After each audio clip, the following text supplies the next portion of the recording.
ఈ తెలంగాణ భారతదేశంలోనే ఒక సువర్ణ అక్షరాలతో లిఖించదగ్గటువంటి ఆ యొక్క అమరనిరాహార దీక్షలు చేపట్టడం జరిగింది. దాంతోటే ఈరోజు దశ దిశ ఈ ప్రపంచ పటంలో, ఈ భారతదేశ పటంలో 29వ రాష్ట్రంగా తెలంగాణ అవతరించిందంటే ఆ యొక్క దీక్ష కేసీఆర్ గారు పూనుకోవడమే. దాని తర్వాత కేంద్ర ప్రభుత్వం దిగి రావడం, కేంద్ర ప్రభుత్వం దిగొచ్చి చిదంబరం గారు మేము తెలంగాణకి ఇనిషియేట్ చేస్తున్నాం అని చెప్పేసి ప్రకటించి వెంటనే 20 రోజులలో మళ్ళీ దానిపైన యూటర్న్ తీసుకోవడమే కాకుండా మళ్ళీ మేము ఆంధ్ర శ్రీకృష్ణ కమిటీ ఏర్పాటు చేయడం, శ్రీకృష్ణ కమిటీ ఏర్పాటు చేసిన తర్వాత దాదాపుగా 1200 మంది విద్యార్థుల మరణాలకు కారణమైన మనం జరిగిన కుట్రలని ఒక్కొక్కటిగా మాట్లాడుకుందాం. అంటే ఫస్ట్ ఆ డేకున్న ఇంపార్టెన్స్ని మాట్లాడుకొని ఆ తర్వాత జరిగిన కుట్రలను కూడా మనం ఈ సందర్భంగా మాట్లాడుకుందాం. ఉపేంద్ర గారు, 15 సంవత్సరాల తర్వాత చరిత్రలో జరిగిన ఒక సంఘటన గురించి మనం ఈరోజు జ్ఞాపకం చేసుకుంటూ ఉన్న సందర్భంలో ఆ రోజు మీరు విద్యార్థి నాయకులుగా లేకపోతే విద్యార్థిగా ఉస్మానియా యూనివర్సిటీలో మీరు చదువుతున్నప్పుడు ఆ జ్ఞాపకాలు, ఆ పీరియడ్ ఆఫ్ టైంని మీరు ఎలా చూస్తారు? అంటే స్వతంత్ర పోరాటంలో పాల్గొన్నప్పుడు మనకు ఆ ఉద్రేకము లేదా ఆ ఆవేశం ఉంటుంది. అది 15 సంవత్సరాల తర్వాత ఆ జ్ఞాపకాలను నెమరేసుకుంటున్నప్పుడు ఎలా అనిపిస్తుంది? నమస్కారం చేతన్ గారు, అట్లనే మైక్ టీవీ ప్రేక్షకులందరూ కూడా అందరికీ గుడ్ ఈవినింగ్. ఇంతకుముందు మిత్రులు, మన టీఆర్ఎస్ పార్టీ నుంచి ప్రాతినిధ్యం వస్తున్నటువంటి మిత్రులు మాట్లాడినట్లు ఈ ఘటనని ఒక గొప్ప ఘటనగా చెప్పాల్సిన అవసరం అయితే ఉన్నది ముమ్మాటికి. ఆ రోజు ఏ లక్ష్యంతో అయితే కేసీఆర్ అమర నిరాహార దీక్షకు పూనుకున్నాడో ఆ ఘటన ఖచ్చితంగా తెలంగాణ ఉద్యమంలో ఒక చెరపని మైలురాయిగా మనం చెప్పుకోవచ్చు. ఎవరు దానిని కాదాలలేని పరిస్థితి ఉన్నది. టీఆర్ఎస్ని వ్యతిరేకించే వాళ్ళైనా కానీ, లేకపోతే టీఆర్ఎస్ పార్టీకి సంబంధించినటువంటి వాళ్ళు కాని వాళ్ళు కూడా అనివార్యంగా ఆ ఘటనని ఖచ్చితంగా కీర్తించాల్సినటువంటి అవసరం ఉందని నేను అనుకుంటున్నా. అయితే కొంత ఆ సంఘటన కంటే ముందే కేసీఆర్ ఎప్పుడైతే అమర నిరాహార దీక్షకు నేను సిద్దిపేటలో కూర్చుంటున్నా అని చెప్పేసి ప్రకటించిన తర్వాత నేను అప్పుడు పీడిఎస్ విద్యార్థి సంఘంలో ఉన్నాను. అన్ని విద్యార్థి సంఘాలు కూడా ఒక తాటి మీదకి వచ్చి ఆ యొక్క దీక్షకు మద్దతుగా తెలంగాణ అనే అంశాన్ని బేస్ చేసుకొని ప్రత్యేక తెలంగాణ రాష్ట్ర ఆకాంక్షను మరింత సపోర్ట్ చేసే విధంగా ఉంటుందని చెప్పేసి అన్ని విద్యార్థి సంఘాలు, ఉస్మానియా యూనివర్సిటీలో ఉన్నటువంటి అన్ని విద్యార్థి సంఘాలు కూడా ఒక ఐక్యకార్యాచరణ కమిటీగా జేఏసీగా ఫామ్ అయి ఆ దీక్షకు సంఘీభావం తెలిపి, అంటే అక్కడ టీఆర్ఎస్ పార్టీ అనే ప్రస్తావన లేకుండా కేవలం కేసీఆర్ కూర్చుంటున్నటువంటి అమర నిరాహార దీక్షను బలపరుస్తూ దాన్ని విజయవంతం చేయాలని చెప్పేసి తెలంగాణ ప్రజలందరూ కూడా పిలుపునిస్తూ ఓయూలో ఒక ర్యాలీ కూడా ఒక 4-5 రోజుల ముందు తీసినటువంటి ఘటన కూడా ఉన్నది. అందులో నేను ప్రత్యక్షంగా, మా మిత్రుడు, మేమందరం కూడా ఆ ర్యాలీలో పాల్గొన్నటువంటి సన్నివేశం కూడా ఉన్నది. అయితే ఇక్కడ మనం చెప్పుకోవాల్సినటువంటి పరిస్థితి ఏంటంటే, అప్పుడున్నటువంటి సమైక్యాంధ్ర ప్రభుత్వం అత్యంత పాశవికంగా ఆ యొక్క అమర నిరాహార దీక్షను ధ్వంసం చేయాలని చెప్పేసి, తెలంగాణ ఉద్యమ ఆకాంక్షను ముందుకు పోనీయకుండా చేయాలని చెప్పేసి అత్యంత పాశవికంగా అరెస్టు చేసి ప్రజాస్వామ్యబద్ధంగా శాంతియుతంగా ఒక మార్గంలో కేసీఆర్ ఆ దీక్షకు పూనుకుంటే ఆ దీక్షను అర్ధాంతరంగా భగ్నం చేసి అరెస్ట్ చేసి తీసుకుపోయి ఖమ్మంలో పెడితే కొంత ఉద్యమం అక్కడ తక్కువ ఉంటుంది, తెలంగాణకి బార్డర్గా ఉన్నటువంటి జిల్లా అనే ఆ ఉద్దేశంతో ఖమ్మం తీసుకపోతే అక్కడ ఖమ్మం జైలులో నిర్బంధించడానికి ప్రయత్నం చేస్తున్నటువంటి తరుణంలో కూడా మా విద్యార్థి సంఘం, అంటే దారి పొడవుతా ప్రజలు కూడా పార్టీలకు అతీతంగా కేసీఆర్ అనే వ్యక్తిని ఒక పార్టీ నాయకుడిగా మాత్రమే కాకుండా తెలంగాణ ఉద్యమ ఆకాంక్షను ముందుకు తీసుకుపోతున్నటువంటి వ్యక్తిగా బ్రహ్మరథం బట్టి దారి పొడుగున కూడా ఆయనను ఎన్ని వెహికల్స్ మార్చినా కానీ అడుగడుగున వరంగల్లో అయితే ఒకానొక టైంలో ప్రజల చేతుల్లోకి కేసీఆర్ వెళ్ళిపోయాడు. పోలీసుల పహార నుంచి, పోలీసుల యొక్క కబంధ హస్తాల నుంచి కంప్లీట్గా ప్రజల చేతుల్లోకి గుంజుకున్నటువంటి పరిస్థితి కూడా వచ్చింది. ఒక రకంగా కేసీఆర్ని మేము ఇక అక్కడికి తీసుకుపోలేమని పోలీసులు కూడా చేతులు ఎత్తేయాల్సినటువంటి పరిస్థితి కూడా వచ్చింది. దానికి కారణం ఏంటంటే ప్రజల్లో తెలంగాణ ఆకాంక్షనే మనం చెప్పక తప్పదు. ఆ రకంగా జరిగింది. ఖమ్మం వెళ్ళిన తర్వాత కూడా ఖమ్మంలో జైల్లో నిర్బంధించాలని చెప్పేసి ప్రయత్నం చేస్తే కూడా దానికి కూడా మా విద్యార్థి సంఘం, పీడిఎస్ విద్యార్థి సంఘం ఖమ్మంలో అడుగడుగునా కూడా ఆ వెహికల్ని ముందుకు పోనీయకుండా నిర్బంధించినటువంటి పరిస్థితి కూడా, అడ్డుకున్నటువంటి పరిస్థితి కూడా ఉన్నది.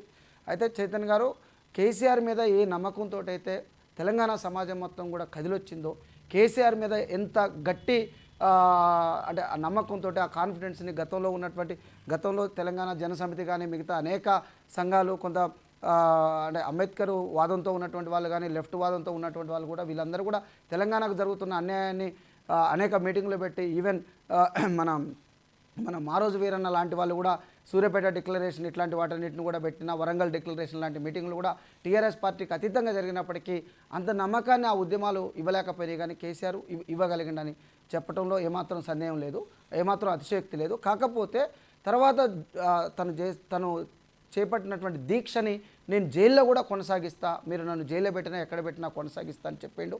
కానీ ఆ దీక్షని కొనసాగించడంలో విఫలమైందనే వాస్తవాన్ని కూడా మనం గమనించాలని చెప్పేసి నేను తెలియజేస్తున్నా. ఎప్పుడైతే తను జ్యూస్ తీసుకొని తాగిండో ఆంధ్ర మీడియా వెంటనే దాన్ని మొత్తం కూడా వెంటనే వితిన్ సెకండ్స్లో దాన్ని మొత్తం కూడా బట్టబయలు చేసిందో, ఆయన రహస్యంగా ఉంటుంది అనుకున్నాడో ఏమనుకున్నాడో తెలియదు. కానీ మొత్తం మీదైతే జ్యూస్ తాగి దీక్షను విరమించండి అనేది కూడా ఒక చేదు వాస్తవం. ఆ చేదు వాస్తవం తెలంగాణ ప్రజలు దాన్ని జీర్ణించుకోలేకపోయి కేసీఆర్ మీద కూడా నమ్మకం కోల్పలి మళ్ళీ రోడ్ల మీదకి వచ్చారు. ప్రధానంగా ఉస్మానియా యూనివర్సిటీ దానికి వ్యతిరేకంగా కొద్దిమంది విద్యార్థి నాయకులందరూ కూడా కేసీఆర్ మాకు అవసరం లేదు, మేము ఉద్యమాన్ని లీడ్ చేస్తామనే పద్ధతుల్లో విద్యార్థి నాయకులందరూ కూడా ముందుకు వచ్చినప్పుడు తెలంగాణ సమాజం మొత్తం కూడా విద్యార్థి నాయకులకు బ్రహ్మరథం బట్టి ఉస్మానియా జేఏసీ మాకు నాయకత్వం వహిస్తుంది, ఉస్మానియా జేఏసీ చెప్పినట్లు మేము ముందుకు పోతాం అన్న పద్ధతిలో కథన రంగంలో దూకి ఉద్యమాన్ని కొన్నాళ్ళు నడిపినటువంటి పరిస్థితిని కూడా మనం చూడొచ్చు. తర్వాత ఆ ఉద్యమ ప్రభావానికి కేసీఆర్ తనకు తానే రియలైజ్ అయ్యి నేను తప్పు చేసిందేమో, లేకపోతే నేను ఇది చేయకుండా ఉండాల్సిందేమో అని చెప్పేసి మళ్ళీ ఆయన దీక్షను కొనసాగించినటువంటి సంఘటన కూడా మనకున్నది. మొత్తంగా చెప్పాలంటే కూడా కేసీఆర్ ఆ రోజు తీసుకున్నటువంటి ఒక సాహసోపేతమైనటువంటి చర్యని ఖచ్చితంగా అభినందించాల్సిందే. ఎట్ ది సేమ్ టైం ఆయన ఎవరి మాటలకు ప్రలోభపడి ఆ రోజు దాన్ని విరమించే ప్రయత్నం చేసిండో మనకు తెలియదు. కానీ కొంత ఆ ప్రయత్నం కూడా జరిగింది. కానీ తేరుకొని ఆయన చేసినటువంటి ఆ చిన్న పొరపాటుని సరిదిద్దుకొని మళ్ళీ దీక్షను కొనసాగించిండు. ఆ కొనసాగింపే ఈ తెలంగాణకి ఒక రకంగా అన్ని రకాలుగా కారణం అని చెప్పడంలో అతిశక్తి లేదు. థ్యాంక్ యూ ఉపేంద్ర గారు. వినోద్ కుమార్ గారు, గాలి వినోద్ కుమార్ గారు, చరిత్రగా చూసిన క్రమంలో ఈ దీక్షని అంటే నవంబర్ 29కున్న ప్రాముఖ్యత ఏంటి, ఈ దీక్షా దివాస్కున్న ప్రాముఖ్యత ఏంటి చెప్పండి సార్. తెలంగాణ రాష్ట్ర సాధనలో ఈ దీక్ష పెద్దగా అంటే మలుపు తిరిగిందని అయితే నేను పూర్తిగా అనను, కానీ ఈ దీక్ష ఒక ప్రారంభ దశని మాత్రం ఇవ్వగలిగింది. కేసీఆర్ గారి దీక్ష వల్ల మాత్రమే తెలంగాణ వచ్చింది అనుకోవడం ఉట్టి వక్రీకరించడమే అవుతుంది.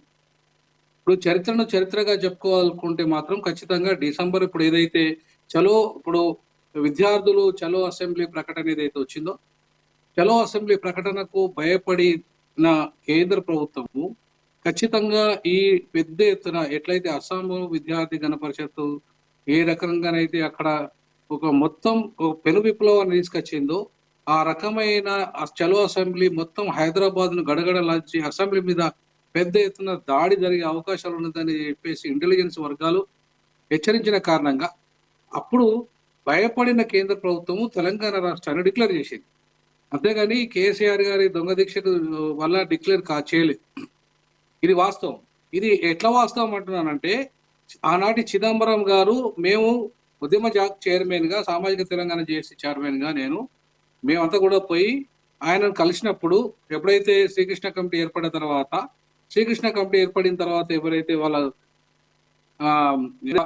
ఆయా కమిటీల యొక్క రిపోర్ట్ తీసుకున్నదో మేము ఇచ్చినప్పుడు చిదంబరం గారు అన్న ప్రశ్న ఏంటంటే, మమ్మల్ని అడిగింది ఏంటంటే, మేము అందరినీ మేనేజ్ చేస్తున్నాం కానీ విద్యార్థులను మేనేజ్ చేయలేకపోతున్నాము, కేసీఆర్ ను మేనేజ్ చేసినాము, కాంగ్రెస్ ను మేనేజ్ చేసినాము, కాంగ్రెస్ అంటే మా పార్టీ, అక్కడ ఉన్న లీడర్లను మేనేజ్ చేయగలిగినాము, తెలుగుదేశం మేనేజ్ చేసినాము, మిగతా రాజకీయ పార్టీలు అన్నింటినీ మేనేజ్ చేయగలిగినాము ప్రొఫెసర్ గారు, మేము విద్యార్థులను ఎట్లా మేనేజ్ చేయాలని ఆయన మమ్మల్ని అడిగాడు. అడిగితే నేనన్నా తెలంగాణ రాష్ట్రాన్ని ఇవ్వడమే పరిష్కారం తప్ప వాళ్ళని మీరు మేనేజ్ చేయలేరు, విద్యార్థులు ఎవరు మీకు మేనేజ్ మీ ప్రలోభాలకు లొంగరు, ఎట్టి పరిస్థితుల్లో తెలంగాణ రాష్ట్రాన్ని ఇస్తే తప్ప వాళ్ళు వెనుకకు పోరని చెప్పడం జరిగింది.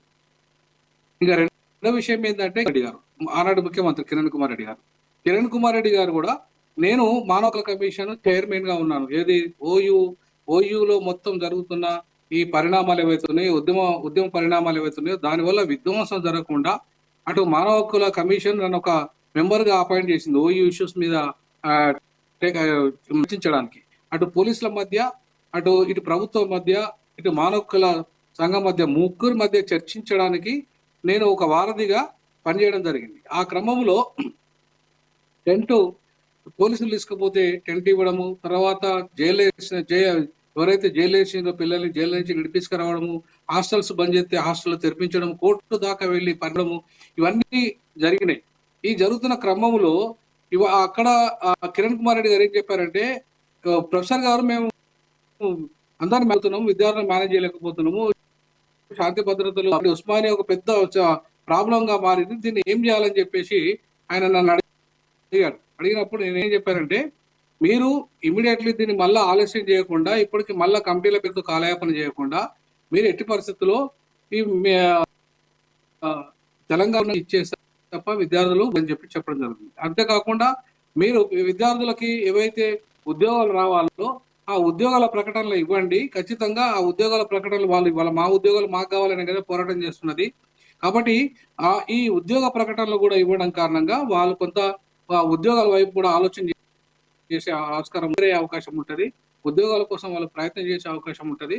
మీరు తాత్కాలికంగానైనా ఉద్యోగాలు ఇస్తే ఉపశమనంగా ఉన్నా కూడా పర్మనెంట్ సొల్యూషన్ మాత్రం తెలంగాణ ఇస్తేనే పర్మనెంట్ సొల్యూషన్ తప్ప ఎట్టి పరిస్థితుల్లో ఉద్యమం ఆగదు అని చెప్పేసి నేను కిరణ్ కుమార్ రెడ్డి గారు, అక్కడ ఆ రోజు హోమ్ మినిస్టర్ గారు ఎవరు సబితా ఇంద్రారెడ్డి గారు ఉన్నారు, కిరణ్ కుమార్ రెడ్డి గారు ముఖ్యమంత్రిగా ఉన్నారు, డిప్యూటీ సీఎం గా దామోదర్ రాజనరసింహ గారు ఉన్నారు. సో వీళ్ళందరి సమక్షంలో కూడా అక్కడ మందకృష్ణ గారు దీక్ష విరమింపజేయాలని చెప్పేసి, సకల జనుల సమ్మె బంద్ చేయాలని చెప్పేసి ఆయన ఇందిరాపార్క్ దగ్గర దీక్ష పెడితే కూడా ఆ సందర్భంగా జరిగిన విషయంలో కూడా కిరణ్ కుమార్ రెడ్డి గారితో మాట్లాడినప్పుడు కూడా ఆయనకు ఇదే విషయం చెప్పడం జరిగింది. మీరు సకల జనుల సమ్మెను బంద్ చేయలేరు, మీరు విద్యార్థి ఉద్యమాన్ని ఆపలేరు, మీరు ఖచ్చితంగా ఈ 29 అంటే కేసీఆర్ గారి దీక్ష వల్ల మాత్రమే ఈ తెలంగాణ వచ్చింది అనేది శుద్ధ అబద్ధం. ఇది ఒక రకంగా ఉద్యమాన్ని పక్కదారి పట్టించడమే. కేసీఆర్ గారి పాత్ర ఉంది, కాదనట్లేదు. ఒక రాజకీయ పార్టీ పెట్టుకున్నాడు ఆయన పార్టీని బలోపేతం చేయడంలో భాగంగా, తెలంగాణ రాష్ట్ర సాధనలో భాగంగా ఆయన ఒక ప్రయత్నం చేశాడు. కానీ ఆయన ప్రయత్నం వల్లనే తెలంగాణ వచ్చింది అనుకోవడం మాత్రము అది చరిత్రను వక్రీకరించడమే అవుతుంది. చరిత్ర అంతా కూడా ఏంటంటే మొత్తం ఈ 93% ఉన్న సబ్బండ వర్గాల విద్యార్థులు ఆత్మ బలిదానాలు చేస్తున్న కారణంగా పెద్ద ఎత్తున వాళ్ళ విద్యార్థి లోకము, నిరుద్యోగులంతా కూడా ఇవాళ తిరుగుబాటు చేసేసి ఒక సివిల్ వార్ వచ్చే దిశగా తెలంగాణ ఉద్యమం మారుతున్న క్రమంలో భయపడి చలో అసెంబ్లీ పిలుపు విద్యార్థులు ఇచ్చిన కారణంగా భయపడిన కేంద్ర ప్రభుత్వము తెలంగాణను డిక్లేర్ చేసిందే తప్ప కేసీఆర్ గారి దీక్ష వల్ల కానే కాదు. ఇది స్పష్టంగా చిదంబరం గారు మాతో చెప్పడం జరిగింది.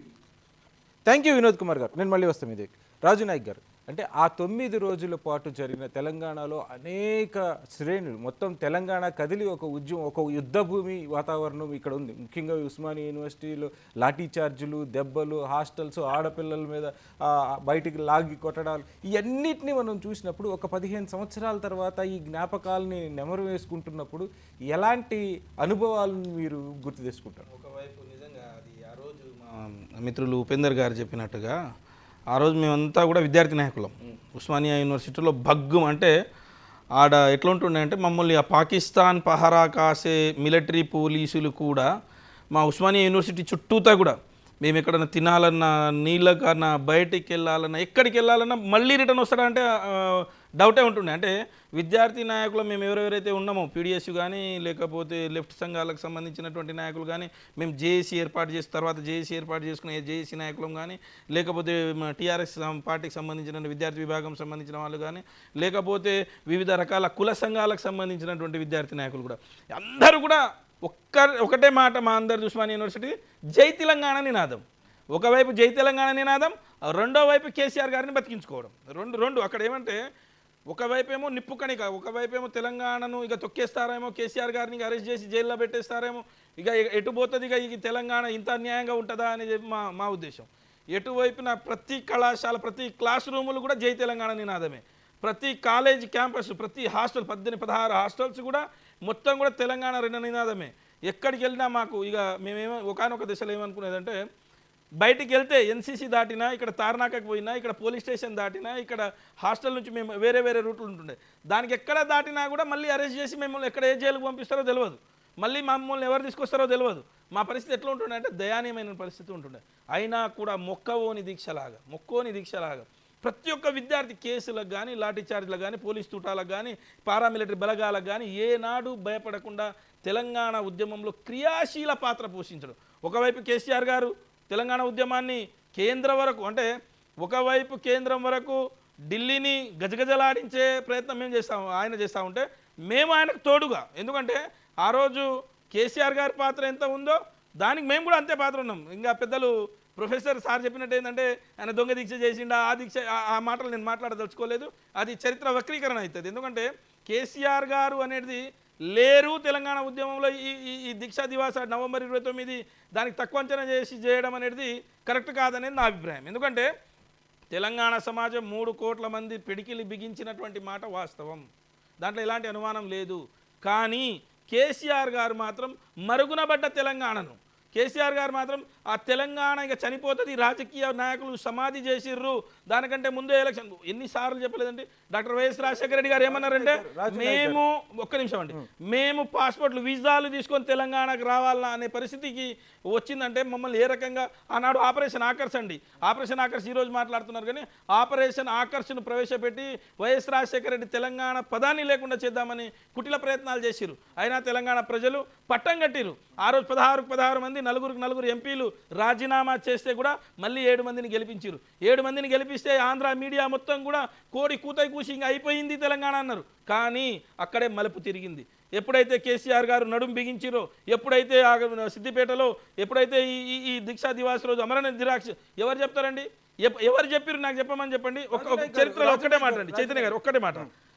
ఈ చరిత్రలో ఆ స్లోగన్ ఇచ్చే కంటే ముందు ఒక 6 నెలల ముందు తెలంగాణలో మొత్తం ఉమ్మడి రాష్ట్రంలో ఎన్నికలు జరిగినప్పుడు బీఆర్ఎస్ పార్టీ అప్పుడున్న టీఆర్ఎస్ పార్టీ ఘోర వైఫల్యం చెందింది. అయినప్పటికీ ఆ నినాదం మొత్తం తెలంగాణని యాక్టివ్ చేసింది అని అంటే దానికి ముందు అనేక పరిణామాలు జరిగినాయి. ఆ జరిగిన క్రమంలోనే ఇది కూడా ఒక ఎలివేటెడ్గా అయ్యింది అనుకోవాలా, లేకపోతే దీనివల్లే మొత్తం తెలంగాణ ఇంపాక్ట్ అయ్యింది అని మీరు అంటారా? 2001లో కేసీఆర్ గారు ఒకటే మాట అన్నాడు, మొట్టమొదటి సభలో ఒకటే మాట అన్నాడు, తెలంగాణ రాష్ట్రమే ఏకైక ఎజెండా, తెలంగాణ రాష్ట్రమే ఒకటే ఎజెండా, రాష్ట్రం రావాల్సిందే. నేను మీరు చెప్పాల్సిన పని లేదండి. గౌరవ మన రాష్ట్ర అధ్యక్షుడు మన ప్రధాని రాష్ట్రపతి అయినటువంటి ప్రణబ్ ముఖర్జీ గారు ఆయన రాష్ట్రపతి టైం పీరియడ్ అయిపోయిన తర్వాత ఒక పుస్తకం రాస్తారు. ఆ పుస్తకంలో రాస్తున్న దాంట్లో ఒక పేజీ మొత్తం కూడా కేసీఆర్ గారికి కేటాయిస్తారు. ఏమని రాస్తారండి, కేంద్ర మంత్రి పదవి ఇచ్చినా కూడా కేసీఆర్ గారు ఆ రోజు కేంద్ర మంత్రి పదవి ఇచ్చి దాదాపు 2 నెలలు శాఖ కేటాయించాలి కేసీఆర్ గారికి. శాఖ కేటాయించకుండా ఒకటే మాట చెప్పిండు కేసీఆర్ గారు. ఎవరికి చెప్పిండు? ప్రణబ్ ముఖర్జీ గారికి చెప్పిండు, సార్ నాకు శాఖ కేటాయించకుండా దేని కేటాయించకుండా నాకు మంత్రి పదవి దేని కొరకే, ఈ మంత్రి పదవితోటి నేను 10 గడపలు ఎక్కి నా తెలంగాణ గురించి చెప్పడానికి, నాకు అపాయింట్మెంట్ రావడానికి, నా తెలంగాణ గురించి చెప్పడానికి అని అడిగిండు. కేసీఆర్ గారికి ఎప్పుడు అడిగినా ఒకటే అడిగేది, నాకు తెలంగాణ రాష్ట్రమే కానీ నాకు పదవులు ముఖ్యం కాదని చెప్పేసి ఎవరు రాసిరండి? నేను, మా సారో లేకపోతే మా ఉపేందర్ గారో మేము కాదు రాసుకున్నది. అది ఇక్కడ దేశ అధ్యక్షుడు నాయకులు కానీ ఎవ్వరూ కానీ కేసీఆర్ గారి పాత్ర లేదు అనటం లేదు. ఆ రోజుకున్న ప్రాముఖ్యతను కూడా వినోద్ కుమార్ సార్ కూడా ఏమీ తక్కువ చేయట్లేదు. అంటే వాళ్ళందరూ వాదించేది ఏంటంటే 4 కోట్ల తెలంగాణ ప్రజలకి ఈ క్రెడిట్ దక్కాల్సిందే అనే వాదన తప్ప లేదు. అదే అంతకు మించి మీకు వాళ్ళకి నేను ఏమంటున్నానంటే నేను ఉస్మానియా యూనివర్సిటీ విద్యార్థిగా జేఏసీలో ప్రముఖ పాత్ర పోషించిన వ్యక్తిగా మా ఉపేందర్ గారు కూడా ఇక్కడే ఉన్నారు. ఆయన జేఏసీలో ప్రథమ పాత్ర, మాకు బెయిల్ తెచ్చినటువంటి ప్రొఫెసర్ ఇక్కడే ఉన్నాడు. కాబట్టి మాకు ఎక్కడ భేషాజాలాలు లేవు.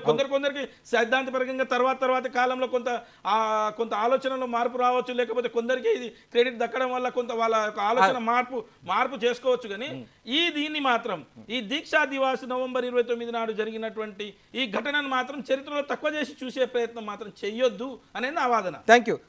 గోవర్ధన్ గారు, CPI ML New Democracy party అప్పుడు విద్యార్థి నాయకుడిగా ఉన్న గోవర్ధన్ గారు, న్యూ డెమోక్రసీ జేఏసీల కీలకమైన పాత్ర న్యూ డెమోక్రసీ నాయకుడే. అదే గోవర్ధన్ గారు, చరిత్రని మీరు ఒక్కసారి 15 ఏళ్ళకి వెనక్కి వెళ్ళి చూసినప్పుడు మీకేమనిపిస్తుందో ఫస్ట్ ఒక్కసారి రిమార్క్ చెప్తే దాని తర్వాత మనం కంటిన్యూ చేద్దాం. నమస్కారం అండి. ఆ ప్యానెల్లో ఉండేటువంటి మిత్రులందరికీ 15 సంవత్సరాల తర్వాత మనము జ్ఞాపకాల్ని కలబోసుకునేటువంటి అవకాశం కల్పించినటువంటి మైక్ టీవీ వారికి, వారి యాజమాన్యానికి, మొత్తం సిబ్బందికి అందరికి కూడా ముందుగా సిపిఐఎంఎల్ న్యూ డెమోక్రసీ తరఫున, జేఏసీలో ఆనాడు సిపిఐఎంఎల్ న్యూ డెమోక్రసీ తరఫున ఉండే నాయకుడిగా నేను శుభాకాంక్షలు తెలియజేస్తున్నాను. మిత్రులారా, నిజానికి నవంబర్ 29 అనేటువంటిది చరిత్రలో తప్పనిసరిగా గుర్తుపెట్టుకోదగ్గ, మనం అందరము ఎంతో జ్ఞాపకం చేసుకోవాల్సినటువంటి సందర్భం. నవంబర్ 29కి డిసెంబర్ 9కి ఒక విడదీయరాని అభినాభావ సంబంధం ఉందనేటువంటి విషయాన్ని మనం గుర్తుంచుకోవాలి. ఒకటి, మిత్రులు అందరూ చెప్తున్నట్టుగా తెలంగాణ రాష్ట్ర సాధన అనేటువంటిది కేవలం ఒక వ్యక్తియో, ఒక పార్టీయో, లేకపోతే ఒక సమూహమో చేసినటువంటిది కాదు. మొత్తం యావత్ తెలంగాణ, అంటే తెలంగాణలో ఉండేటువంటి రాజకీయ పార్టీలు కావచ్చు, లేదా తెలంగాణలో ఉండేటువంటి విద్యార్థి సంఘాలు కావచ్చు, మొత్తంగా చెప్పాలంటే, ఒక్క మాటలో చెప్పాలంటే, తెలంగాణలోని సబ్బండ వర్గాల ప్రజలు మా తెలంగాణ మాకు కావాలి, ఇక మేము మోసపోవడానికి సిద్ధంగా లేము అనేటువంటి ఒక వాణిని, ఒక స్పష్టమైనటువంటి ఒక మాటని రంగం మీదకి తీసుకొచ్చినటువంటి ఒక పూర్వ రంగంలో కేసీఆర్ గారు తప్పనిసరి ఒక రాజకీయ ప్రక్రియ అనేటువంటిది తెలంగాణ రాష్ట్ర సాధనకి అది ఉపయోగపడుతుంది. చరిత్రలో అది జార్ఖండ్కు సంబంధించినటువంటి అవతరణలో కావచ్చు, లేకపోతే ఇతర దేశాలకు సంబంధించినటువంటి అనుభవంలో కావచ్చు, వీటన్నిటిని కూడా తీసుకున్నప్పుడు అప్పటికే కేసీఆర్ గారు రాజకీయ పార్టీని స్థాపించి, కేవలం అది ఒక కేంద్రంలో ఉండేటువంటి పార్టీ కాదు, కేవలం ఆంధ్రప్రదేశ్లో ఆనాడు ఉమ్మడి ఆంధ్రప్రదేశ్లో ఉండేటువంటి ఆకాంక్షలకు సంబంధించిన పార్టీ కాదు, అది కేవలం 4 కోట్ల తెలంగాణ ప్రజలకు సంబంధించిన 50 సంవత్సరాల కళని, ఆ కళని నిజం చేసుకోవాలంటే ఒక రాజకీయ పార్టీ ఏర్పడాలి. గోవర్ధన్ గారు, టెక్నికల్గా ఏదో ప్రాబ్లం వచ్చినట్టుంది, మీతో మళ్ళీ మాట్లాడతాను. ఈ లోపు కాంగ్రెస్ నుంచి నర్సయ్య గౌడ్ గారు ఉన్నారు. నర్సయ్య గౌడ్ గారు నమస్కారం.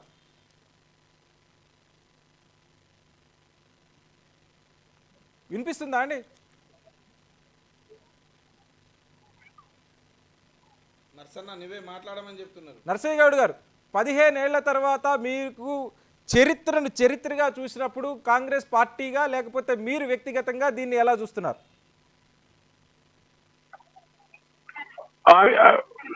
అయితే వినిపిస్తుంది చెప్పండి. నర్సయ్య గౌడ్ గారు, 15 ఏళ్ల తర్వాత చరిత్రను మీరు ఎలా చూస్తున్నారు?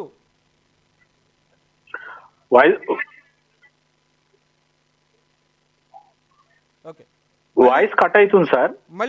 మళ్ళీ తీసుకునే ప్రయత్నం చేస్తా.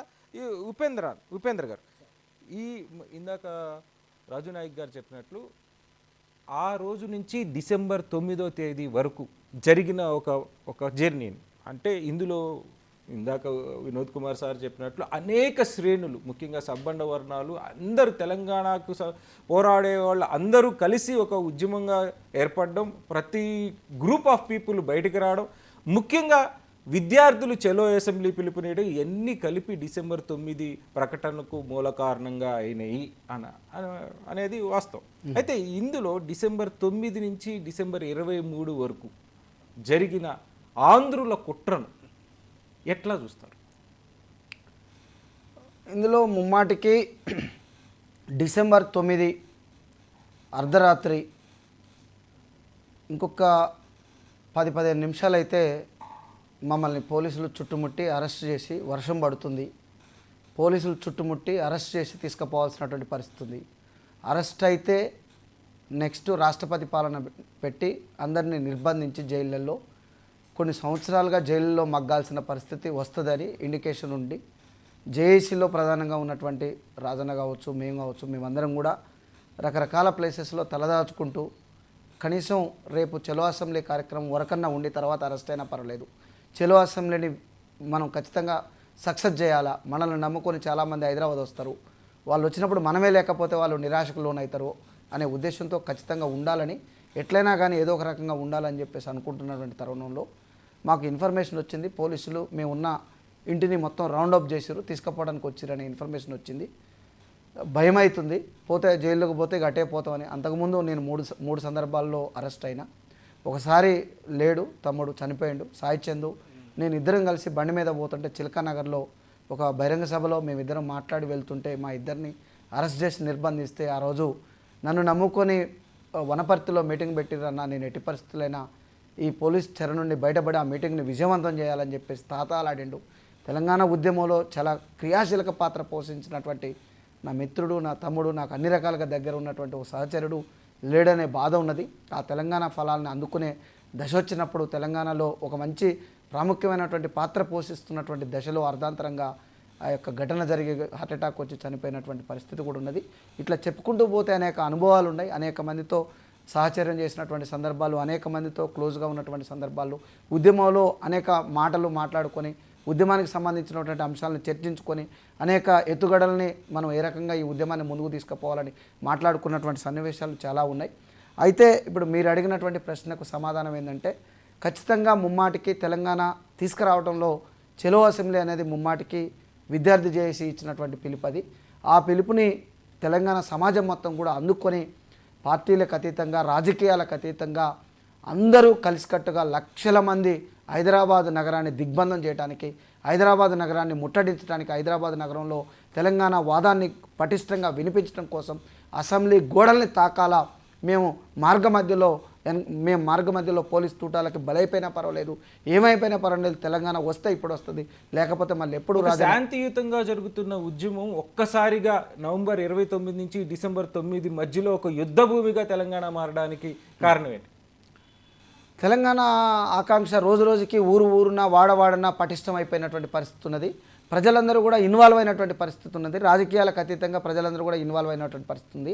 అంతకుముందు ప్రపంచీకరణ వచ్చినటువంటి నేపథ్యంలో ఉద్యమాలు రావు, ఇక ప్రజా ఉద్యమాలు సక్సెస్ కావు, ఉద్యమాలు అనేవి ఉండవు, ఏదో తూతూ మంత్రంగా జరుగుతాయి తప్ప పెద్దగా ఉద్యమాలు ఉండవు అనుకునే ఆలోచనను కూడా అది బద్దలు చేస్తూ ఒక ప్రకంపనలాగా ఉద్యమం ఊపందుకుంది. దానికి కారణం ఏంటంటే ఉస్మాన్ యూనివర్సిటీ జేఏసీ కానీ మిగతా విద్యార్థులు నడిపిస్తున్నటువంటి ఉద్యమం, దానికి తోడుగా రాజకీయ పార్టీలు చేస్తున్నటువంటి ఉద్యమం కూడా ఒక సక్రమమైన పద్ధతిలో ముందుకు పోయింది. తెలంగాణ వస్తుంది అనే ఆత్మవిశ్వాసం తెలంగాణ ప్రజల్లో వచ్చి ప్రతి వాడ, ప్రతి ఊరు, ప్రతి పల్లె కూడా ఊపందుకున్నది. దానికి ఇంకొక కారణం కూడా ఏంటంటే విద్యార్థులు, ఉజ్వల భవిష్యత్తు ఉన్నటువంటి విద్యార్థులు కూడా, బీటెక్ చదువుతున్నటువంటి విద్యార్థులు, పీజీలు చేస్తున్నటువంటి విద్యార్థులు కూడా తెలంగాణ ఉద్యమం ఎక్కడ ఆగిపోవద్దనే ఒక బలమైనటువంటి వాంఛతోటి వాళ్ళు సూసైడ్ చేసుకొని చనిపోయినటువంటి పరిస్థితి ఉన్నది.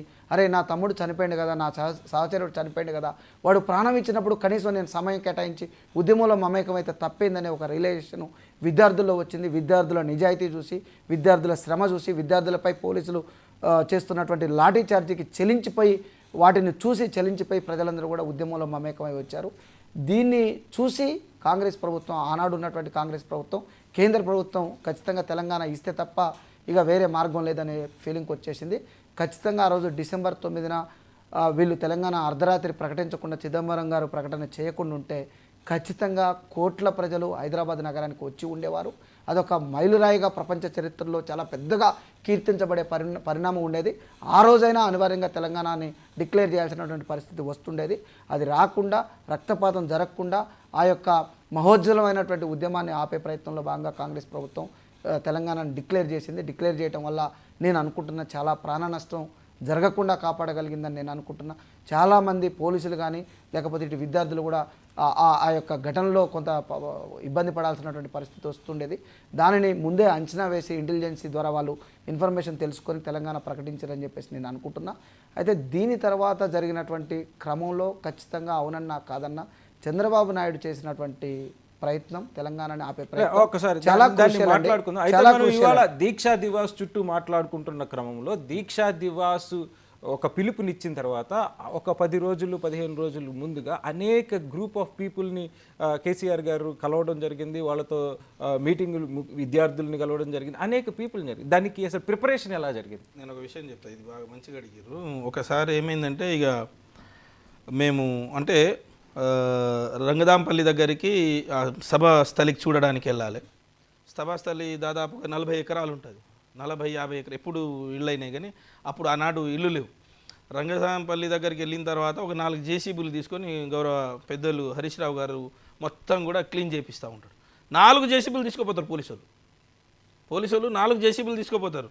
ఇక్కడ జరగనిచ్చేదే లేదు, సభ జరగనిచ్చేదే లేదని చెప్పేసి ఆ ఊర్లో ఉన్నప్పుడు ఆయన పేరు నాకు కరెక్ట్గా ఐడియా లేదు, రంగదాంపల్లి సర్పంచ్ గారు, మాజీ సర్పంచ్ సాయిరెడ్డి గారు అక్కడికి వెళ్ళేసి ఖచ్చితంగా ఎవరైతే లేకపోతే మనమే చేతులతోటి బిగుదామని చెప్పేసి చేతులతో చిన్న చిన్న మొక్కలు అక్కడ ఎవరైతే జనాలకు ఎవరికి ఇబ్బంది పడకుండా ఆ నీళ్ళ ట్యాంకర్ లేకపోతే బిందెలు తీసుకొని అవన్నీ కూడా అక్కడ తీసుకొని పోవడం, ప్రజల యొక్క చైతన్యం ఏ రకంగా అనిపించిందంటే ఆ 15-20 రోజులు అంటే వారం 10 రోజులైంది. వారం ముందు ప్రకటిస్తారు, ఆ తర్వాత ప్రజా సంఘాలను కలుస్తారు, ఆ తర్వాత విద్యార్థి సంఘాలను కలుస్తారు, మేధావులను కలుస్తారు, కొంతమంది ప్రొఫెసర్లను తీసుకొని కలుస్తారు. సార్ ఇది అవుతుందా కాదా అంటే మీరు చేస్తూనే ఉంటారు, ఖచ్చితంగా అయ్యి తీరుతుంది, ఇది తెలంగాణ రావుడు ఆనాడే అన్నమాట.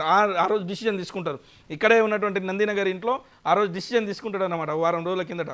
ఖచ్చితంగా మనం ఇక ఇది ఆగే సమయం కాదు, ఇది ఇక తెలంగాణ రావుడో ఇక మనం సావుడో అన్నట్టుగా ఆ రకంగా మనం ముందుకు పోవాలి. లక్షలాది మందిగా తరలిచ్చేసారు, అక్కడ లక్షలాది మందిగా తరలిచ్చారు. ఎవరికి తెలవకుండా ఒక 20-30 వేల మంది పోలీసులు సిద్దిపేట చుట్టుముట్ట ఉన్నారు, చుట్టూత.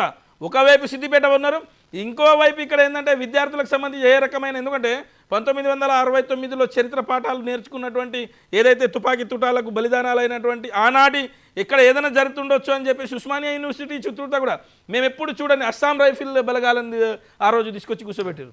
అస్సాం రైఫిల్ బలగాలు ఆడున్నాయి, సిఆర్పిఎఫ్ బలగాలు అక్కడ ఉన్నాయి. ఎక్కడ మేము చూడండి మా పోలీసు వాళ్ళు ఎక్కడ లేరు. ఎక్కడైతే స్థానికంగా ఉన్నటువంటి పోలీసులు చాలా తక్కువగా అరుదుగా కనిపించారు. ఉస్మానియా యూనివర్సిటీ చుట్టూతా కూడా ఒక భయంకరమైనటువంటి వాతావరణం. ఒక ఏ క్షణాన్న ఎవరిని ఏం చేస్తారో తెలియదు. విద్యార్థులంతా కూడా ఎప్పుడు ఉక్కిపిడిగిలే. ఉస్మానియా యూనివర్సిటీ గాలి, నీరు, నిప్పు, విద్యార్థి, అక్కడ ఉన్నట్టు చెట్టు చేమ కూడా ఎట్లా నడిపిస్తుంది అంటే ఎత్తి పరిస్థితుల తెలంగాణ. ఎందుకంటే ఇప్పుడు ఎక్కువగా రాజకీయ నాయకుల కంటే కూడా విద్యార్థులకు ఎందుకు ఉంది? అప్పటికే 610 జీవోకి సంబంధించి అసలు ఉద్యమం స్టార్ట్ అయిందే 610 జీవో కొరకు. అక్కడ విద్యార్థులు ఎట్లున్నారంటే నష్టపోయిందే విద్యార్థులు. ఆంధ్ర వలసవాదుల పెత్తనం సాగకూడదు, మాకు నిరుద్యోగులు ఉద్యోగాలు మొత్తం వీడు కొల్లగొట్టకూడదు, ఈ ఉద్యోగాలు మనకి ఇంకా ఇప్పుడు రాకపోతే ఇంకా జీవితంలో రాదు, ఈ 610 జీవో పైన ఏదో తాడో పేడో తెలుసుకోవాలని చాలా గంభీరంగా మా ఉపేందర్ గారు ఇందాక చెప్పినట్టుగా ఎట్లా ఉన్నామంటే పాపం ఎన్నిసార్లు అరెస్ట్ అయ్యిండో నాకైతే కరెక్ట్గా తెలియదు, కానీ ఏ రోజు చూసినా కూడా ఆ ఎర్రటి ఇది వేసుకొని ఎక్కడంటే అక్కడ ఏ బైక్ల మీద, సైకిళ్ళ మీద, పాదాలతోటి ఎక్కడ పోయేటోళ్ళం మాకే తెలియదు. మేము ఒక చిన్న ఉదాహరణ చెప్తాం. మేము 15 రోజుల ముందు నేను, పిడమర్తి రవి, రాజారాం యాదవ్, కైలాస్ నేత, దూదిమెట్ల బాలరాజు యాదవ్, మా బాల్కా సుమన్, ఇంకా మేమందరం కలిసి పరిగి నుంచి వస్తూ ఉన్నాం. పరిగి నుంచి వస్తూ ఉంటే మమ్మల్ని ఎక్కడంటే ఎప్పాక్ సెంటర్ దగ్గరనే మమ్మల్ని బంధించి నా కారులో మమ్మల్ని అందరిని అరెస్ట్ చేసి మేము ఇక్కడికి చేరుకోనే లేదు. అప్పటికి ఎవరికి మాట్లాడాలో తెలియదు, మా ఫోన్లన్నీ లాగేసుకున్నారు. ఎట్లా అంటే ఎక్కడదక్కడ దిగ్బంధం, ఎక్కడదక్కడ అక్కడ కేసీఆర్ గారి ప్రోగ్రాం పోనీయకూడదని హైదరాబాద్ చుట్టూ పోలీసులు ఎవరు కూడా అక్కడికి పోకూడదు, ఎక్కడ అలుగును మన ఇక్కడికి పోకూడదు, సిద్దిపేట పోనీయకూడదు. ఒకవైపు ఏమో కరీంనగర్ చుట్టూతా పోలీసు పహారా బలగాలు, అక్కడ ఏంది అక్కడ కేసీఆర్ గారిని ఎట్టి పరిస్థితుల్లో కూడా అలుగునూరు దాటనీయకూడదని. ఎంత భయంకరమైన పరిస్థితి అంటే అండి, నిజంగా రాజ్యం తలుచుకుంటే ఏదైనా చేస్తుంది అనుకున్నారు, కానీ రాజ్యం తలుచుకుంటే ఏదైనా చేసేది లేదు. అప్పుడు ప్రజలు తలుచుకుంటే ఏదైనా చేస్తారని చెప్పేసి నిజంగా ఆ రోజు మేము పీడిఎస్యు కానీ లెఫ్టిస్ట్కి సంబంధించిన వాళ్ళు కానీ ఖమ్మంలో వాళ్ళ చైతన్యం చూసిన తర్వాత, ఖమ్మంలో అడుగడుగున తెలంగాణ ప్రతి బిడ్డ ఖమ్మంలో వాళ్ళు చేసినటువంటి నిజంగా ఎర్ర కామ్రేడ్లకు ధన్యవాదాలు చెప్పాలి. వాళ్ళు అడ్డుపడడం, కరీంనగర్ నుంచి వరంగల్ నుంచి ఖమ్మం పోయే వరకు కూడా ఆ పోటాపోటీ ఆ యొక్క సంబంధించిన పోలీసులా మేము ఉస్మానియా యూనివర్సిటీ నుంచి మేము పోతే మాకు అరెస్ట్ చేసేసారు. ఇంకా మమ్మల్ని పరిస్థితి లేదు. ఈ ఎట్లా ఉండే అంటే ఈ గందరగోళ వాతావరణం, ఏం జరుగుతుందో తెలియదు. మీడియా మాది కాదు, మీడియాలో మొత్తం కూడా నెగిటివ్ వార్త. ఏనో కొద్దిగా 2-3 ఛానల్లో అరెస్ట్ అయ్యారు, అది చేసారు, అక్కడి నుంచి అటు తీసుకుపోతున్నారు, ఎవరు ఎక్కడ తీసుకుపోతున్నారో తెలియదు. మాకేం చేస్తారంటే పోలీసు వాళ్ళు బండి మార్చేస్తున్నారు. పోలీసు వాళ్ళు ఏం చేస్తున్నారు, ఒక బండ్లోకి వెళ్ళి ఇంకో బండ్లో తీసుకుపోతున్నారు, రూట్ మారుస్తున్నారు, బండ్లు మారుస్తున్నారు, 4 కాన్వాయిలుగా తీసుకుపోతున్నారు. పరిస్థితి అంతా ఉద్రిక్తం, పరిస్థితి మొత్తం కూడా గందరగోళం, ఎవరికి ఏం కావాలో తెలియదు. రాజకీయ నాయకుల కనుమొప్పి. కాకపోతే తెలంగాణ సమాజం మొత్తం లేచింది. నేనేమంటున్నా అంటే ఆ రోజు డిసెంబర్ 9 నాడు ఏదైతే ప్రకటన ఎట్లయితే వచ్చిందో, నవంబర్ 29 నాడు ఏదైతే తెలంగాణకు సంబంధించిన ఇక తెలంగాణ రాదేమో ఈ అరెస్ట్ వల్ల అనేది మాత్రం ఒక భంగపడ్డారు. ఖచ్చితంగా ఒకవైపు విద్యార్థుల చలో అసెంబ్లీ భయంకరమైన పరిస్థితులను దారితీసింది. ఒకానొక వైపు ఇక విద్యార్థులకు ఉస్మానియా యూనివర్సిటీ ఖాళీ చేసే పరిస్థితి కూడా ఆ రోజు ఉన్నది. ఖాళీ చేసే పరిస్థితి ఉంటే ఉద్యమ మేధావులైనటువంటి అక్కడ ప్రజాస్వామ్యవాదులు, అక్కడ ఉస్మానియా యూనివర్సిటీ ప్రొఫెసర్లు సైతం గొంతెత్తిరు. ఏమని గొంతెత్తిరు? మా విద్యార్థుల జోలికి వస్తే ఖబర్దార్ అన్నారు. ఏ వాళ్ళకి జైల్లో పంపించినా వాళ్ళే ఉన్నారు, వాళ్ళకి తిండి లేకపోతే వాళ్ళ ఇంట్లో తిండి పెట్టిరు. మేము అడవిలో తిన్నాం చాలాసార్లు అడవిలలో తిన్నాం. ఎందుకంటే ఎక్కడైతే రూమ్లలో వచ్చి హాస్టళ్లలో మమ్మల్ని అరెస్ట్ చేస్తారో అని చెప్పేసి అడవిలలో తిన్నాం. ప్రొఫెసర్ల ఇంట్లో నిద్రపోయే పరిస్థితి ఉన్నది. ప్రొఫెసర్ ఇంట్లో వెనక పక్కన లేకపోతే మిద్దె పైన అంటే పైన పడుకునే పరిస్థితి ఉన్నది మాకు. ఇలా చాలా రకరకాలుగా తెలంగాణ సాధన కొరకు ఎలాంటి పోరాటాలకైనా ముందుకు పోదామని ఆ నవంబర్ 29 స్టార్ట్ అయిందో ఆ వారం రోజుల ప్రిపరేషన్ కానీ, ఆ నవంబర్ 29 కానీ ఆ 29 తర్వాత జరిగినటువంటి యుద్ధ పరిణామాలు అవి. మామూలుగా అంటే మనం ఒక మాటలో చెప్పాలంటే మన భవిష్యత్తు మన కళ్ళ ముందు కనిపిస్తూ ఉన్నది. ఆ రోజు ఎట్లా కనిపిస్తూ ఉంది మీరు ఒక విషయం చెప్పండి. ఢిల్లీలో అక్కడ యాదిరెడ్డి ఢిల్లీలో అక్కడ వచ్చి ఊరేసుకొని చావడం, డి శ్రీనివాస్ ఓడిపోతే ఇక్కడ మేము ఉస్మానియా యూనివర్సిటీలో మేకకు బలి ఇచ్చినట్టు మనిషి బలిస్తా అని చెప్పి అక్కడ చనిపోవడం. ఆ రోజే అక్కడ ఏదైతే హరీష్ రావు గారు పెట్రోల్ పోసుకొని తగలబెట్టుకొని చచ్చిపోతారేమని చెప్పేసి అది ఎంత భయంకరమైన పరిస్థితి వస్తే ఇక్కడ శ్రీకాంతాచారి గారు చనిపోవడం. ఎట్లా మన తెలంగాణ సమాజం ఎవరు ఎక్కడ ఉన్నా కూడా నేనేమంటున్నా అంటే అప్పటికీ ఈ రాజకీయ పార్టీలలో కొంతమంది ద్రోహులు ఉండే, కొంతమంది పదవులు విడలే, కొంతమంది రాజీనామాలు చేయలే, కొంతమంది ఉద్యమంలో అంత తొందరగా కలిసి రాలే. కాకపోతే విద్యార్థుల ఒత్తిడితోటి విద్యార్థులు నడిచే క్రమంలో వాళ్ళు రాకపోతే విద్యార్థి చేతిలో నాగం జనార్దన్ రెడ్డికి పట్టిన గతి అందరికీ పడుతుందని చెప్పేసి అన్నాడు. ఇక చాలా భయంకరమైన పరిస్థితికి విద్యార్థులు ఒక స్టేజ్కి దాటిపోయారు. మా ఉద్యోగాలు రావేమో, మా పెళ్ళిళ్ళు కావేమో, మా పరిస్థితి ఇంకా ఉస్మానియా యూనివర్సిటీ ఇంత పెద్ద పై చదువులు చదువుకున్నా కూడా మా ఉద్యోగాలు కొల్లగొడుతున్నారనే ఒక భావనకు వచ్చేసి ఇక ఇదే తరుణం తెలంగాణకు వస్తే తెలంగాణ రావడం అనేది కేసీఆర్ గారికి అడిగిన విషయం. ఎందుకంటే కేసీఆర్ గారు వేరే రాజకీయం చేయలేడు, కేసీఆర్ గారు తెలంగాణ కొరకే చేసిండు. కేసీఆర్ గారు చేయడం, విద్యార్థులు తను తోడు కావడం, ఇదంతా ఎట్లా శక్తి ఎట్లా మారిపోయిందంటే భయంకరమైన శక్తిగా మారిపోయింది. దీన్ని పోలీసు వాళ్ళు కూడా ఆపలేని పరిస్థితి ఏర్పడ్డది. Thank you. నరసయ్య గౌడ్ గారు 15 సంవత్సరాలు ఇప్పుడు వినిపిస్తుందా అండి?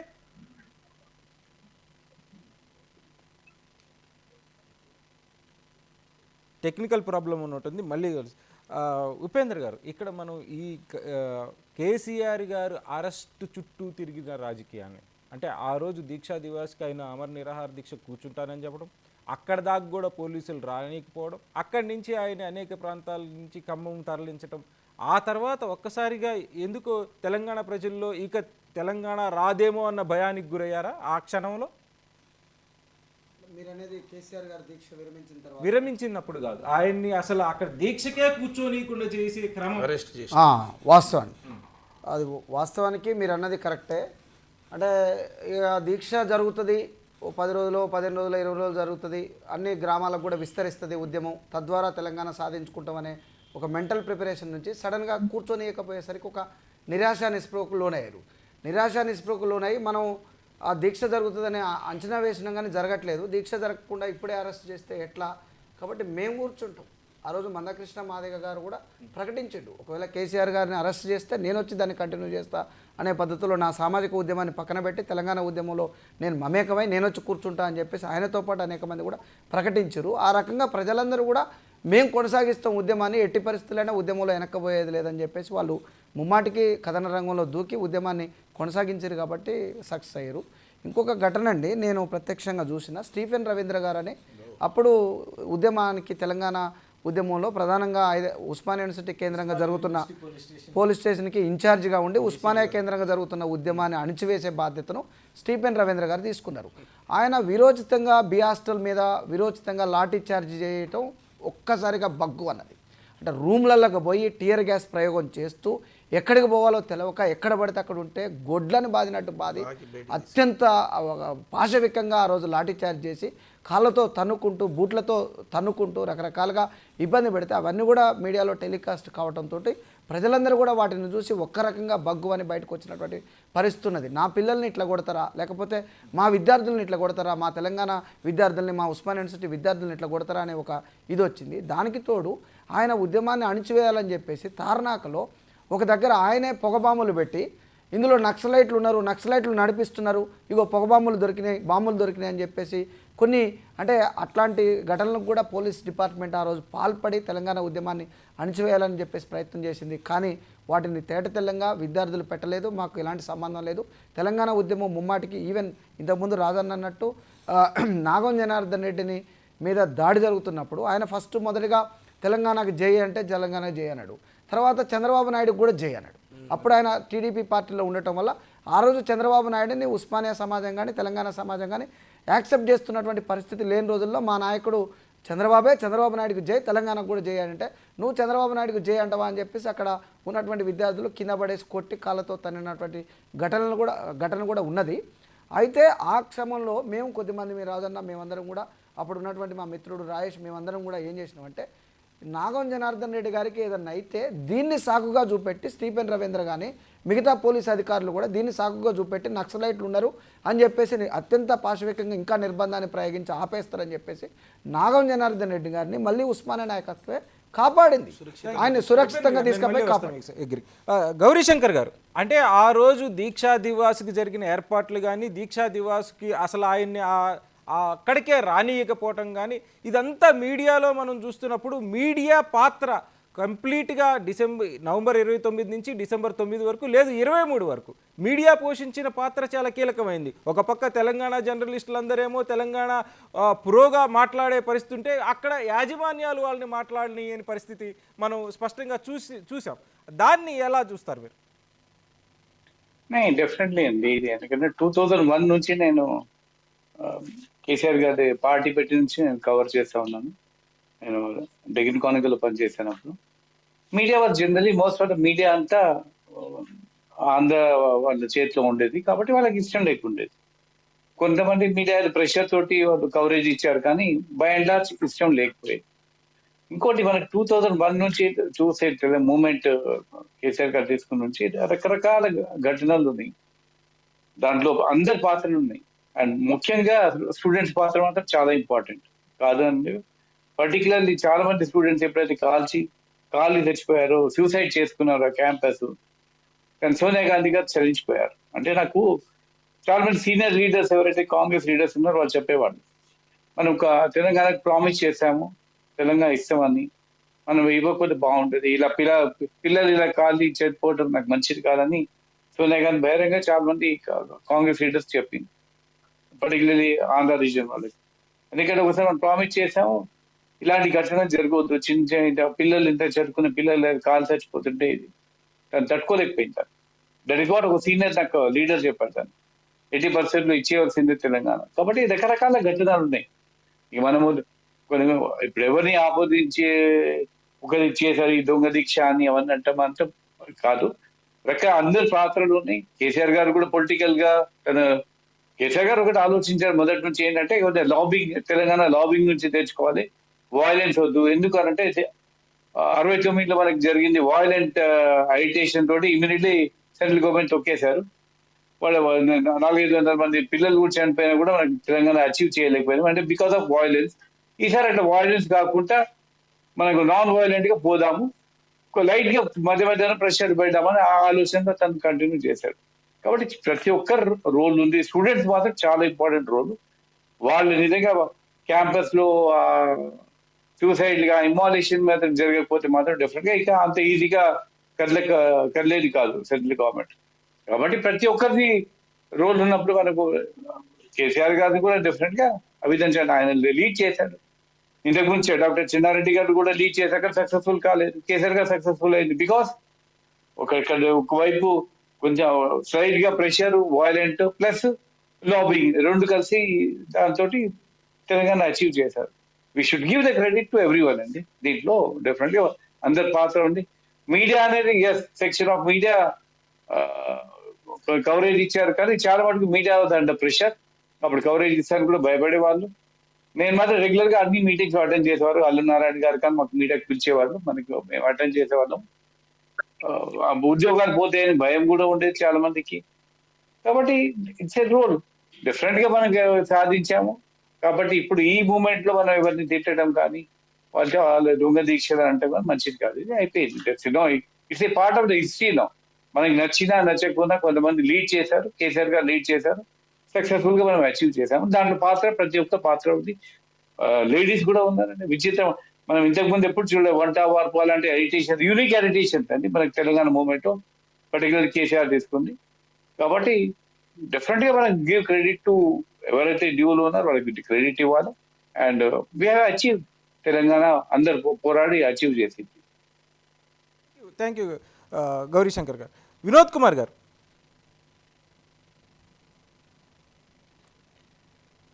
వినోద్ కుమార్ గారు లేరండి. రాజునాయక్ గారు, ఫైనల్గా మనం ఒక విషయం మాట్లాడుకోవాలి అంటే, ఒక ప్రకటన వచ్చిన తర్వాత దాన్ని వెనక్కి తీసుకెళ్ళగలిగిన కెపాసిటీ ఒక ప్రాంతానికి ఉంది అంటే అది ఎంత పెద్ద కుట్ర, లేదా అలాంటిది ఏమన్నా భారతదేశ చరిత్రలో ఇంతకు ముందు ఎప్పుడైనా జరిగిందా? నేను అది విషయం చెప్దాం అనుకున్నా, మంచిగా అడిగిన క్వశ్చన్ అండి. మేము డిసెంబర్ 9 తర్వాత మేము అంటే ఏమనుకున్నామంటే ఇక తెలంగాణ వచ్చేసింది, దానికి సంబంధించినటువంటి ఇక పెద్దలు చూస్తారు సంబరాలు, ఇక బ్రహ్మాండంగా తెలంగాణ రోడ్ మ్యాప్ ఎట్లా ఉండాలి, తెలంగాణ ఎట్లా ఉండాలి, ఉస్మానియా యూనివర్సిటీలో కష్టపడ్డోళ్ళం, లాఠీ దెబ్బలు తిన్నోళ్ళం, జైల పాలైన వాళ్ళం, మేమంతా కూడా పిహెచ్డి స్కాలర్స్ అందరము, మాకంటే సీనియర్లు పీడిఎఫ్ స్కాలర్స్, పిహెచ్డి పీజీ అంటే వాళ్ళు వీళ్ళు అని కాకుండా మాకు చదువులు చెప్పిన గురువులు కానీ ఉద్యమ చదువులు చెప్పిన వాళ్ళందరం కూడా తెలంగాణ ఎట్లా ఉంటే బాగుంటుందని అనుకునే లోపే ఆంధ్ర కుట్రదారులు ఎవరైతే ఉన్నారో కాంగ్రెస్ పార్టీ పైన ప్రెజర్ బాగా పెంచేసి అసలు కేంద్రంలో రాజీనామాలు చేయడం ఒక్కసారిగా అంటే ఆ ఉద్యమం ఎట్లా అనొచ్చు అంటే గతంలో ఆంధ్ర ఉద్యమం జయాంధ్ర ఉద్యమం జరిగింది. జయాంధ్ర ఉద్యమం జరిగితే దాంట్లో కొంత నీతి నిజాయితీ కనిపించేది ఆనాడు. కానీ దాని తర్వాత ఇది జరిగిన ఉద్యమం ఏదైతే అది పూర్తిగా ఎట్లా అంటే ఒక జయాంధ్ర ఉద్యమం మాకు హక్కులు కావాలి అని అడిగిన ఉద్యమం, సమైక్యాంధ్ర ఉద్యమం మీకు హక్కులు వద్దు అని ఒక ప్రాంతానికి ఎంత దౌర్భాగ్యం ఉంటుండే మాకు. వచ్చిన తెలంగాణ అంటే ఎట్లా వచ్చిందంటే నోటికాడి కూడును, నోటికాడి ముద్దను, నోటి దగ్గరికి వచ్చినటువంటి ముద్దను వెనక్కి తీసుకున్నారని ఆందోళన ప్రతి విద్యార్థి నాయకులు కానీ, రాజకీయాల్లో కానీ, నాయకులకు కానీ, సామాన్య రైతులకు కానీ, కార్మికులకు, కర్షకులకు ఆ రకంగా ఎట్లయిపోయిందంటే ఒక ఆందోళన కలిగించేసి ఇంకా అయిపోయా వచ్చిన తెలంగాణ పాయ ఇంకే ఎటు అప్పుడేమో అంతమందిని చంపేసిరు. సింపుల్గా ప్రతి దాంట్లో ప్రతి పల్లెటూరులో ప్రతి తెలంగాణ పల్లె తాండా గూడెము విద్యార్థి నాయకుడు కాలేజీ కళాశాల క్యాంపస్ ఎక్కడ చూసినా ఇదే బాధ, ఎక్కడ చూసినా అరణ్య రోదననే. ఎటు పోయింది తెలంగాణ? అర్ధరాత్రి తెలంగాణను వచ్చినటువంటి దాన్ని ఈ ఆంధ్ర పెట్టుబడి పెత్తందారులు ఎవరైతే ఉన్నారో ఆంధ్రాకు సంబంధించిన కొంతమంది నాయకులు ఆనాటి ఈరోజు రాజకీయ సన్యాసం తీసుకున్నటువంటి లగడపాటి రాజగోపాల్ లాంటి నాయకులు కాంగ్రెస్ పార్టీ ఢిల్లీలో యొక్క బలమైన లాబీ చేసి ఆపగలిగిన దాంట్లో వాళ్ళు సక్సెస్ అయ్యారు. అయినా కూడా తెలంగాణ సమాజం ఆగలే, తెలంగాణ సమాజం తిరగబడ్డది. తెలంగాణ సమాజానికి ఈ ఉద్యమాలు కొత్త కాదు. తెలంగాణ సమాజంలో ప్రతి దాంట్లో ఆనాడు తెలంగాణ సాయుధ రైతాంగ పోరాటం నుంచి తీసుకుంటే మొన్నటి వరకు ఈ తెలంగాణ ఉద్యమం వరకు కూడా మళ్ళీ ఎట్లయితే జంగ్ సైరన్ మోగించినాం వాళ్ళ ఆంధ్ర యొక్క ఎవరైతే పెత్తందారులు ఉన్నారో పెట్టుబడిదారులు ఉన్నారో ఎవరైతే హైదరాబాద్ చుట్టూతా వాళ్ళు కాసుకొని కూర్చున్నటువంటి వాళ్ళు ఉన్నారో వాళ్ళ యొక్క రహస్యాన్ని మేము చేతిపట్టి వాళ్ళని ఎట్టి పరిస్థితుల ఇక ఇది తాడో పేడో తెలుసుకోవాలని చెప్పేసి అప్పటి నుంచే ఇక ఎన్ని సభలు ఢిల్లీలో మన సోనియా గాంధీ ఇంటి దగ్గర ఢిల్లీలో అరెస్ట్ అయినామండి. మేము ఢిల్లీలో అరెస్ట్ అయ్యి జైలు పాలైనాం. ఆనాడు ప్రకాష్ రెడ్డి గారు అలంపూర్ చెందినటువంటి ప్రకాష్ రెడ్డి గారు మా జైలు నుంచి తీసుకొచ్చిండు. ఆనాడు మేము సుప్రీంకోర్టు న్యాయవాది మమ్మల్ని ఆడ నుంచి తీసుకొని వచ్చిండు. ఎటువంటి పరిస్థితి ఉంటుండే అంటే ఆనాడు చలో ఢిల్లీ పోవడం, చలో రాష్ట్రపతి, చలో రాష్ట్రపతి భవన్, చలో పార్లమెంటు, చలో సోనియా గాంధీ ఇల్లు, ఎక్కడ రైళ్లు కట్టుకొని ఎక్కడి బాధలు ఆ చలిలో మాకెక్కడ ఏం తెలియక ఏ రాత్రి తిండి లేక తిప్పలు మా ఘోష ఎట్లా చెప్పుకోవాలంటే తెలంగాణ రావుడో కేసీఆర్ గారు చివరి మాట ఒకటి అంటాడు, హైదరాబాద్ నుంచి నేను ఢిల్లీ పోతున్నా, హైదరాబాద్ నుంచి ఆంధ్రప్రదేశ్ నుంచి నేను ఢిల్లీ పోతున్నా, తెలంగాణ రాష్ట్రంలోనే మళ్ళీ కాలు పెడతా తిరిగి తెలంగాణలో అన్న ఒక గొప్ప నాయకుడు. అంటే మనిషికి ఆశాభావం, అంటే మనిషి యొక్క ఒక ధైర్యశాలి, మనిషి యొక్క గట్స్, మనిషి యొక్క నమ్మకం.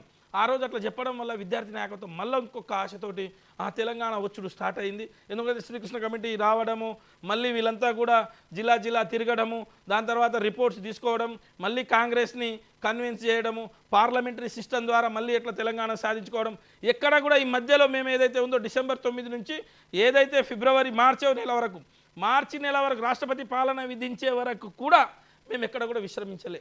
ఎక్కడ పార్టీలో చాలామంది దొంగలు తయారైనప్పుడు కొంతమంది ఈరోజు కేంద్ర మంత్రులు ఉన్న వాళ్ళు అసలు రాజీనామా చేయలే. ఆ రోజు ఈరోజు కేంద్ర మంత్రి ఆనాడు కేంద్ర మంత్రులు ఎమ్మెల్యేలుగా ఉన్నటువంటి వారు ఈరోజు కేంద్ర మంత్రులు ఉన్నటువంటి వాళ్ళు ఆ రోజు రాజీనామా చేయమంటే పారిపోయారు.